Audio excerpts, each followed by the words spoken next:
Belinda, I'm 49 and my stroke was in 2015, so I was 47.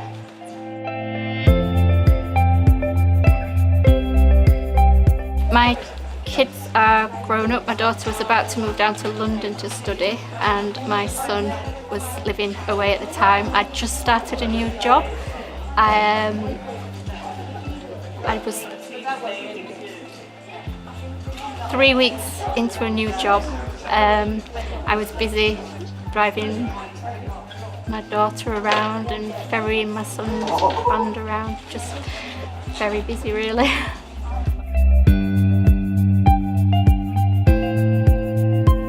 First of all, I got tingling in my lips which came and went, and I thought I was getting a migraine, so I went and thought I should get something to eat, so I did.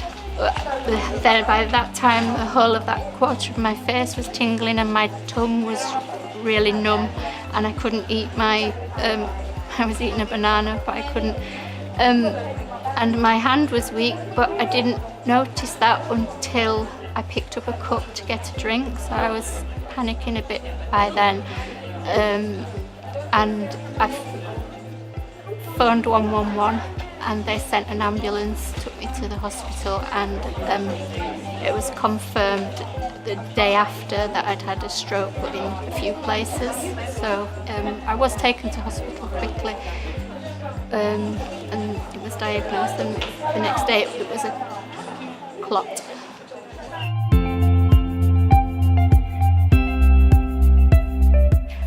Slow, frustratingly slow, but the improvements are so subtle that sometimes it's hard. You don't realise that you've made that progress until you look back, and it's like baby steps. But when you do look back, you realise how far you've come. Physically, I made quite a quick recovery. My arm was okay within a few weeks, but it's the cognitive effects that still affect, and my speech is affected, but they are improving, and I'm hopeful that they will keep improving. I believe that they'll keep improving. So.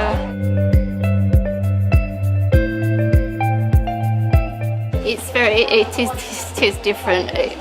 Everything is different. I don't function the same way, so I do rely on my family quite a lot to help me with those things, because it can be unpredictable, and the fatigue as well. I do need a lot of help when that kicks in. So it's a lot slower. And I do have to spend quite a lot of time on my own because of the fatigue and the things, the noise. But it's okay, because I know that that's what I've got to do to function.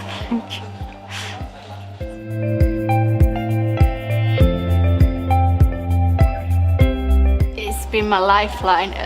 I didn't find different strokes until about 18 months after my stroke, and I was struggling with understanding the effects that the stroke had and the fatigue in particular.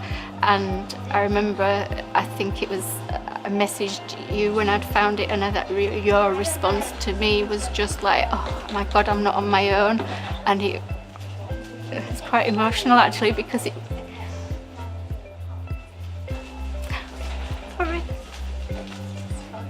makes you realise you're not on your own. That's been my lifeline. And then now there's an actual group started near me, so I go to that as well, and it's just been, there's only a few of us, but we sit, we have a chat, we all get each other, and it's just been, yeah, it's been great.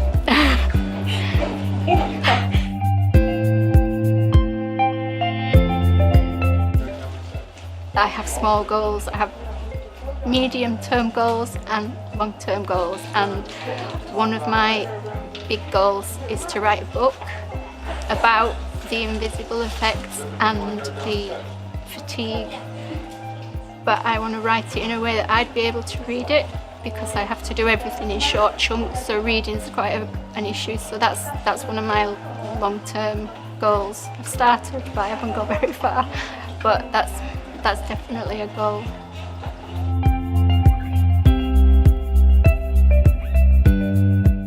Firstly, because I wanted to give something back. I know I can't run a marathon because the fatigue restricts me in how long I can do something, and when this came up I watched a video of Joe doing it and I thought I could manage that. It's like 10-15 minutes. I really wanted to do that to raise funds, but also to raise awareness, because it was such a long time after my stroke that I found the group. If I can point somebody in that direction and they can sort of have that support earlier on, that just means the world to me. So that's why I'm doing it.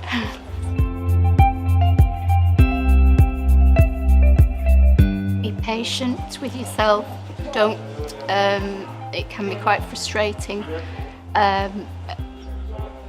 Don't beat yourself up.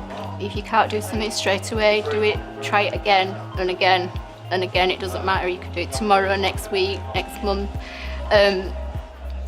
Don't feel guilty for resting, because I did at first. I thought I shouldn't be resting as much as I do, but if that's what your body and your brain need to do, that's what they need to do. And take baby steps and just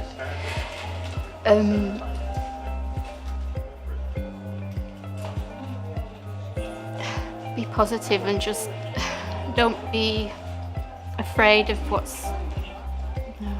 don't be afraid of the effects that it's had. Be proud of who you are and what you've achieved, and just be you.